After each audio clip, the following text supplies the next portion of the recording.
Hey everyone!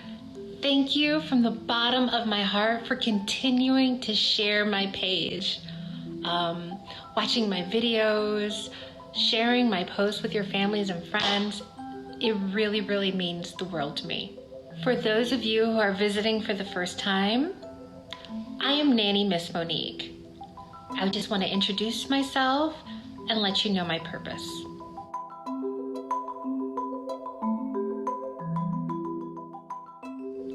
So much of what we do is connecting with people.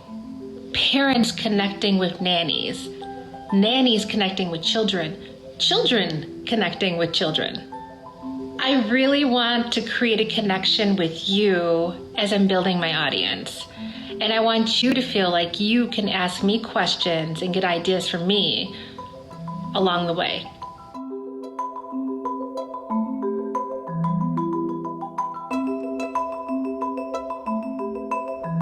Whether it's activity plans, projects, and especially books.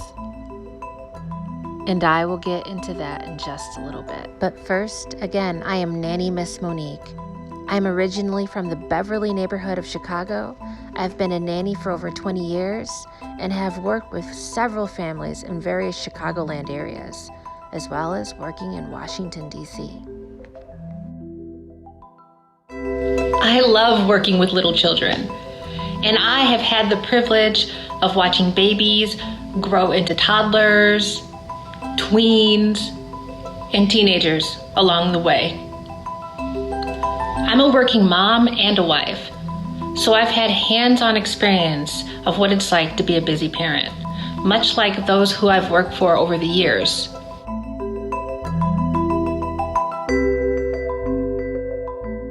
Whether you're a 9 to 5 while your kid is with your nanny, or you're a stay-at-home mom and with your kids full-time, you are a champion, and I commend you. Part of why I made this page was to take what I've learned as a nanny and make someone's life easier, whether you're a nanny, a parent, or both.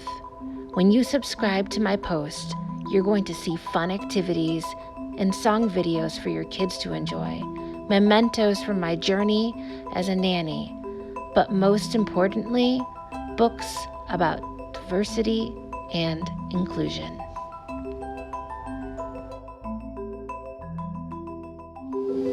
So many children of color have grown up with very few stories, toys, and games that look like them. I was one of those children, and so was my husband. But today, there are far more books that celebrate diversity and have children of color than there ever has been before. But many adults struggle to find them, or they don't realize the importance of having these books in their home library for their kids. It's important to note that I am not just talking about books related to the struggle of Black and brown people, although these books are very important as well. I love that we have more children's books that were written to make history and topics like racism and discrimination more relatable and understandable for kids. It is always important to celebrate our heritage and educate our children about our struggles and the struggles of others along the way. What I really want to drive home, however, is the increasing importance of inclusion in everyday children's fiction. Everyday children's fiction.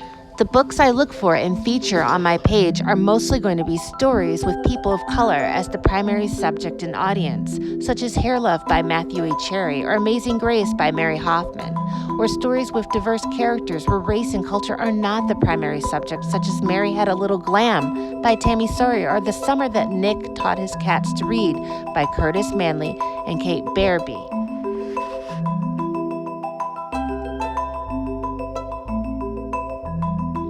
So now the question that I want to answer is, why are these books so important to everyone and not just people of color?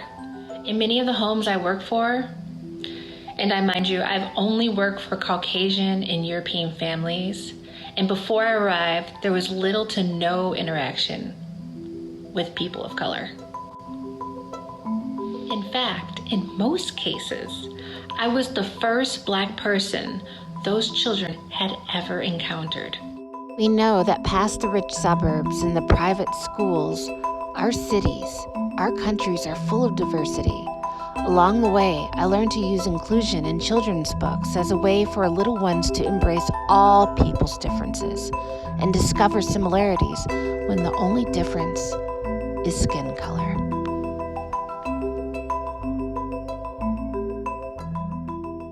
One of the things that I love about these books, and there are really very many of them, is that whether they were written last year or 60 years ago, they have timeless, universal messages.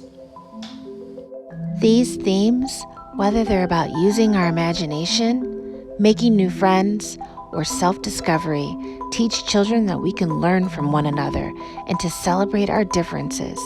We need these types of stories now more than ever.